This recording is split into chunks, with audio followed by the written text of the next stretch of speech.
Hello बच्चों, आइए प्रश्न को देखते हैं। कारण सहित बताइए कि क्या निम्नलिखित फलनों के प्रतिलोम है। और यहाँ पे देखो एच फलन दे रखा है जिसका प्रांत है 2 3 4 5 का समुच्चय, और ये परिभाषित है सहप्रांत 7 9 11 13 का समुच्चय। जहाँ पे एच परिभाषित है इसमें देखो युग्म दे रखे हैं 2 7 इसका अवयव है, 3 9 इसका अवयव है, 4 11 इसका अवयव है, 5 13 इसका अवयव है। प्रश्न को हल करने से पहले इसकी मुख्य अवधारणा के बारे में चर्चा कर लेते हैं।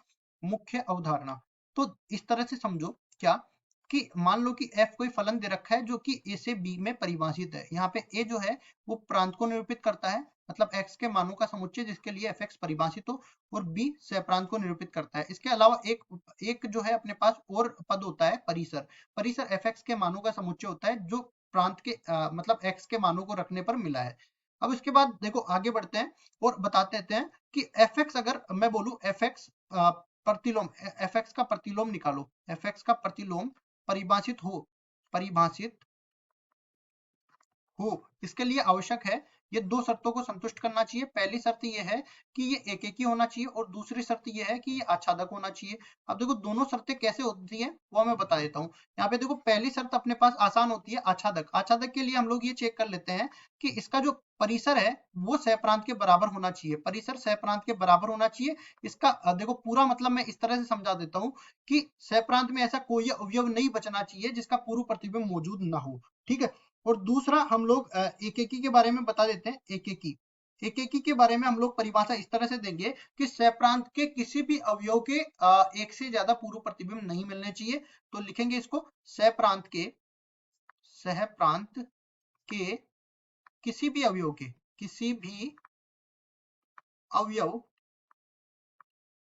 के एक से ज्यादा पूर्व प्रतिबिंब ना हो, पूर्व प्रतिबिंब ना हो। ठीक है। अब समझा देते हैं सवाल को लेके। सवाल में जैसा कि हमें फलन परिभाषित किया गया है, इस पूरे को मैं ए के बराबर मान लेता हूं। मान लो कि h जो है वो a से b में परिभाषित किया गया है। अब a समुच्चय जो है इसके अवयव दे रखे हैं 2 3 4 5 से बना समुच्चय, और इसी तरह b जो है इसको भी मैं लिख लेता हूं। इसमें 7 9 11 13 के बराबर। अब मैं फलन को उठा के लेता हूँ। फलन में क्या दे रखा है, h बराबर में ये दे रखा है 2 7 दे रखा है। फिर आगे लिखता हूं मैं ये 3 9 दे रखा है, तो 3 9 को लिख लेता हूं। और फिर आगे हमारे पास क्या दे रखा है, आगे हमारे पास दे रखा है 4 11 और 5 13, 4 11 और 5 13। अब देखिए पहले तो मैं क्या कर लेता हूँ, इसको मैं दर्शाता हूँ इस तरीके से। मान लो ए समुच्चय इधर रख दिया, बी समुच्चय इधर रख दिया। फलन है कि नहीं मेरे को ये बताना है। तो देखो ए में अवयवों की संख्या कितनी है, 4 है। 2 3 4 5 इसको लिख देता हूँ मैं, 2 3 4 5। इसी तरह बी में भी 4 ही अवयव है, इनको भी मैं लिख देता हूँ यहाँ पे। कौन कौन से अवयव है, 7 9 11 13। देखो 7 9 11 और 13। अब इनको मिलाता हूँ देखो इस तरीके से। जब भी मिलाऊंगा तो ए से बी में जब भी एक फलन परिभाषित होगा उसको बोलेंगे एच के बराबर। दो का संबंध किससे है, दो का जो है अपने पास प्रतिबिंब है 7 के बराबर, तो 2 को मिला देंगे 7 से। इसी तरह 3 का 9 से है, तो 3 को मिला देंगे 9 से। 4 का 11 के साथ है, तो 4 को मिला देंगे 11 से। 5 का 13 के साथ है, 5 को मिला देंगे 13 से। अब देखो एक एक ही है कि नहीं, सबसे पहले हम लोग ये देखेंगे कि यहाँ पे 7 9 11 13 इसमें किसी भी अवयव का पूर्व प्रतिबिंब एक से ज्यादा नहीं है, मतलब तो ये एक एक ही तो है, एक एक ही है। और दूसरा यहाँ पे आच्छादक के लिए सहप्रांत में ऐसा कोई अवयव नहीं बच रहा जिसका पूर्व प्रतिबिंब मौजूद ना हो, तो यहाँ पे मैं ये भी बोल सकता हूँ कि इसका आच्छादक भी ये सत्य है। अगर एक एक ही है, आच्छादक है, तो प्रतिलोम परिभाषित है। प्रतिलोम परिभाषित